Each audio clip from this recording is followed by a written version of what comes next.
আলাইকুম বন্ধুরা। ও দেখেন এখানে একটা খালা এই ব্লগিং শুরু করছে গ্রামের মধ্যে। তো তাকে একজন ইফতারের দাওয়াত দিয়েছে। তো সে ইফতারের দাওয়াত খাইতে গেছে এবং ওইখানে ক্যামেরা অন করে বলতেছে, আমাদেরকে দেখাইতেছে। তো আগে আপনার ভিডিওটা দেখেন এবং পরে দেখেন আমি কমেন্টগুলো দেখাবো পাবলিকের রিয়াকশন কি। এখন আপনাদের দেখাই ইফতারটা কি তৈরি করছে, তাই আপনারা সবাই দেখেন। বাপের বাড়ি কিন্তু আবার জামাই বাড়ি তো না, বাপের বাড়ি তো আর জামাই বাড়ি তো জেনেও। ওয়াও, অনেক সুন্দর অনেক সুন্দর ইফতার তৈরি করছে। আপনারা সবাই দেখেন, সবাই মিলে ভিডিওটা বেশি বেশি করে শেয়ার করবেন। তো বন্ধুরা, এখন আমরা কমেন্ট দেখতে যাব, ঠিক আছে? এখানে একজন লেখছে, যেহেতু লজ্জার ভ্যাকসিন তৈরি হয়নি এখনো, তাই আপাতত এদেরকে কুকুরের ভ্যাকসিন দেওয়া উচিত, তাতে সমাজ একটু শান্তি পাবে। আরেকজনে লেখছে, এমডি হাসান, আরও দাও গ্রামে ওয়াইফাই। আরেকজন কমেন্ট করছে, এই পোস্ট দেখার অপরাধে আমাকে বনবাসে পাঠানো। হ্যাঁ ভাই, আপনি বনবাসে চলে যান।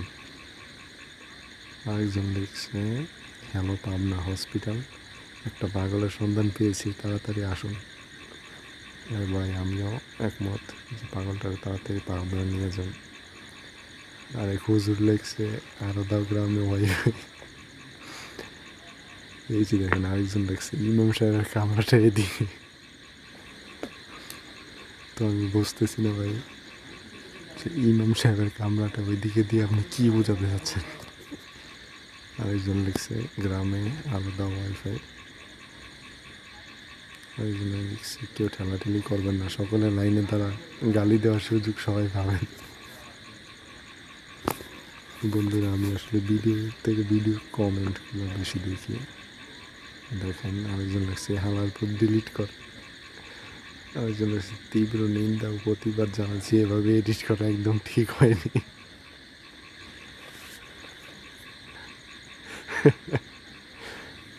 আরেকজন কি লিখছে দেখেন,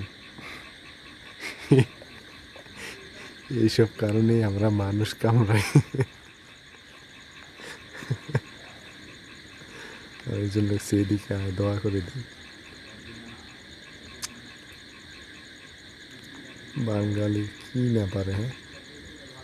কমেন্ট কি কমেন্ট করে ভাই, এত বুদ্ধি ওদের কই থেকে আসে?